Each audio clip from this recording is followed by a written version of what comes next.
Brexit. So, I think about these things a lot.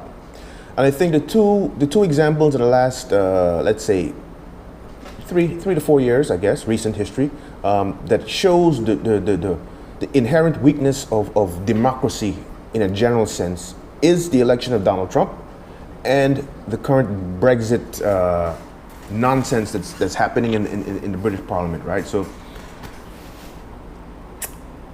you look at what's going on in England or Britain, whatever you want to call it, and you see how stupid intelligent people, sorry, quote unquote intelligent people really are when you strip it all away, right?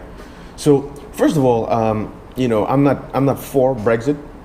I think it's a stupid idea. I think the people that voted for Brexit have some misplaced notion that Great Britain is somehow what it was. It's like the old British Empire. Guess what? The British Empire fell apart after World War II. All the colonies gained independence. Before World War II, before Britain handed over the reins of the world to America, Britain was the dominant empire in the world. They had, for hundreds of years, they owned America and Canada and large parts of Africa and the Middle East, and of course the entire subcontinent of India, parts of Southeast Asia. So the British Empire was one of the largest, probably, I think, if not the largest by landmass empires in human history. So anyway, some people still live in that era, right? They still think maybe this is Queen Victoria's age, Victorian times or whatever. Guess what? Got news for you people, man. Great Britain ain't the spring chicken anymore. It ain't what it used to be, right? So you have a country with no natural resources that have their entire wealth has been accumulated. All the crown jewels, all the wealth of the royal family has been accumulated by the plunder of other civilizations for hundreds of years, right? So after World War II, boom, the empire shattered.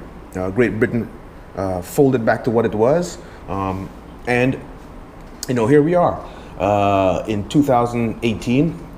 2018, 2019, talking about them leaving the European Union. First of all, the vote, I think, was not a fair vote because people weren't aware.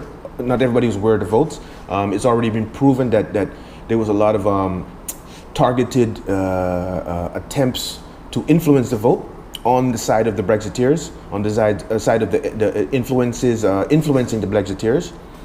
So I think a second referendum is called for.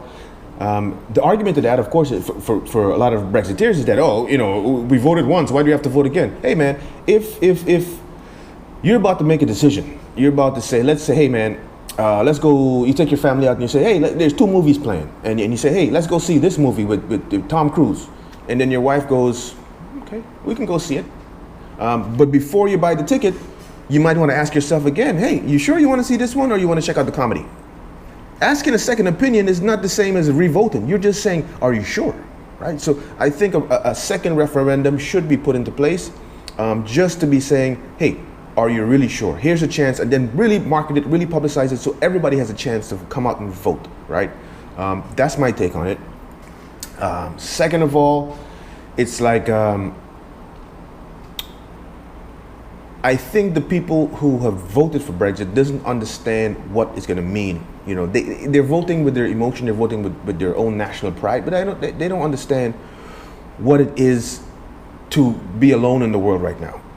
This is not 100 years ago, man. This is 2018, 2019. The world is a global environment, and you have to sort of work together. And the best way to fix a problem is inside, not outside. You cannot fix a problem from outside.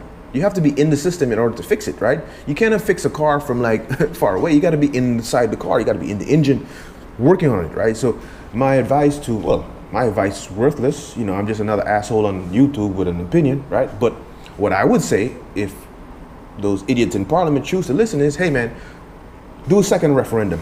Take the pressure off yourself, put it back on the people. Once the people throw the ball back to you, then you run with it, right? But you guys are not prepared. You're arguing like a bunch of monkeys, right? So, right? Every time I turn on CNN, right? So find a solution, fix it, and get the fuck out.